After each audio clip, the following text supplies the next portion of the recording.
সবাই বসে পড়ুন, সবাই বসে পড়ুন। আপনাদেরকে অনুরোধ করে বলছি, আপনারা বসে পড়ুন। বিশৃঙ্খল সৃষ্টি যাতে না হয়, আপনারা একটু বসে পড়ুন। আমরা আমাদের সবার কাজ শুরু করব। আমাদের আজকের সবাই প্রথম বক্তব্য রাখছেন আমাদের 7 নম্বর আবাসপুর অঞ্চল কংগ্রেসের প্রাক্তন সভাপতি লড়াকু নেতা মোহাম্মদ জামাল হোসেন ভাইকে অতি সংক্ষিপ্ত আকারে কিছু বলার জন্য আহ্বান করছি। সদ্য আজকের এই বিক্ষোভ সমাবেশের সঞ্চালক বন্ধু সানোয়ারুল ইসলাম, এখানে ব্লক কংগ্রেসের বিভিন্ন নেতৃত্ব আছেন।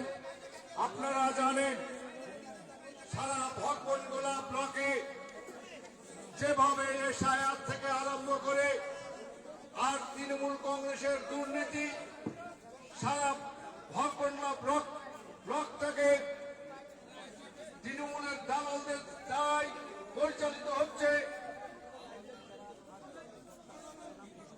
তাদের বিরুদ্ধে আমাদের আজকে ভিডিও নিজে এবং তার চামচারা মিলে যেভাবে একটার পর একটা দুর্নীতি করছে, আমরা তার বিরুদ্ধে প্রতিবাদ জানাতে আজকে আমরা ঘন্টার পর ঘন্টা বসে থাকতে হয়।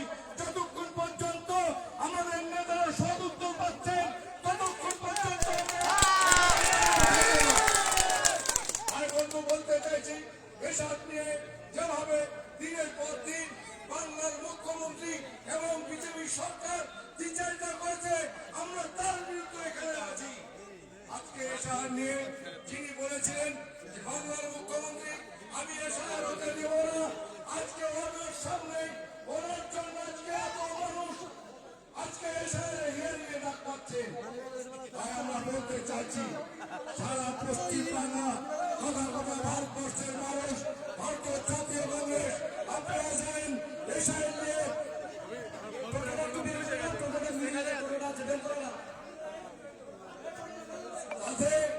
আপনি মোদী ছাড়া ভারতবর্ষের কোন নেতা নেই যে ভোট চুরি করতেছেন।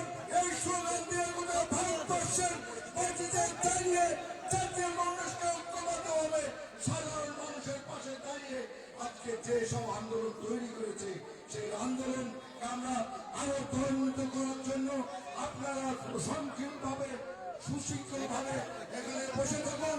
আমরা যতক্ষণ আছি ততক্ষণ পর্যন্ত আপনারা এই যতক্ষণের ভিডিও সদুত্তর না দিচ্ছেন এসআইআর থেকে দুর্নীতি থেকে ততক্ষণ আমাদের আন্দোলন চলবে। এই বলে আমার বক্তব্য শেষ করছি। জয় হিন্দ, ভারত জাতীয় কংগ্রেস জিন্দাবাদ, অমিত চৌধুরী জিন্দাবাদ।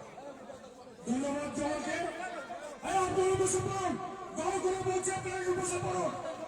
শান্তিপূর্ণ ভাবে আমাদের অনুষ্ঠানটা পরিচালনা করতে দিন, বসে পড়ুন। এবারে আপনাদের সঙ্গে বক্তব্য রাখবেন 4 নম্বর মুসুস্থলী অঞ্চলের দক্ষিণ পাটের সভাপতি মাননীয় মকিম শেখ মহাশয়।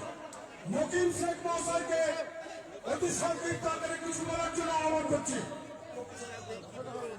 চলমান সভার সভাপতি আমাদের আজকে এই ভিডিও ডেপুটেশনের যিনি সভা চালাচ্ছেন সঞ্চালক, তাকে ধন্যবাদ জানাই।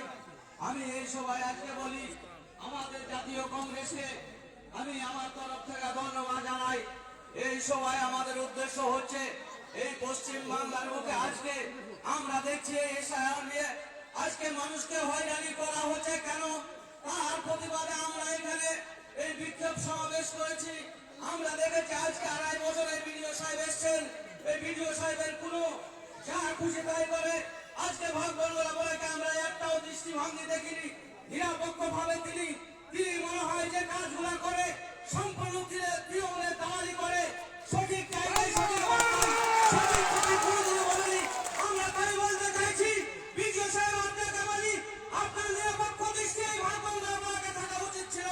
আমরা দেখেছি আজকে আমরা 3 মাস থেকে এই বিডিও ডেপুটেশনের আমরা ডেট পাইনি। ডেট দেওয়ার বাবারে আমাদের কংগ্রেসের ব্লক সভাপতি বললেন যখন যে আমরা যদি বিডিও ডেপুটেশনের ডেট না দেন আমরা ডেপুটেশন জোর করে করবো, আপনার রক্ষা করার ক্ষমতা থাকলে সেটা করবেন। আমরা একের পর এক দুর্নীতি দেখি। এই যে রাজ্য সরকারের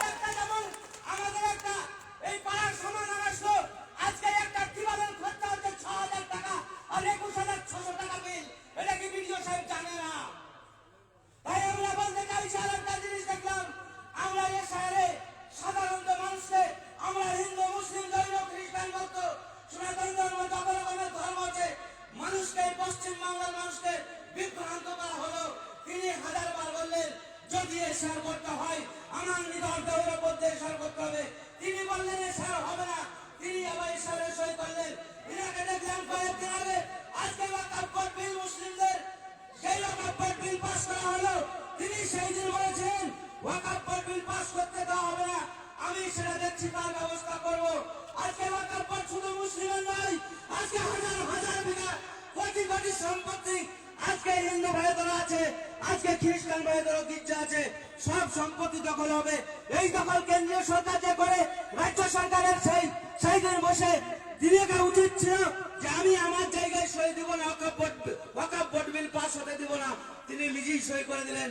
তাই আমরা সেই প্রতিবাদে আমরা দেখলাম আমাদের পাশে শামশেরগঞ্জে একটা ঝামেলা হয়ে গেল, সেই ঝামেলায় যে তিনি বারবার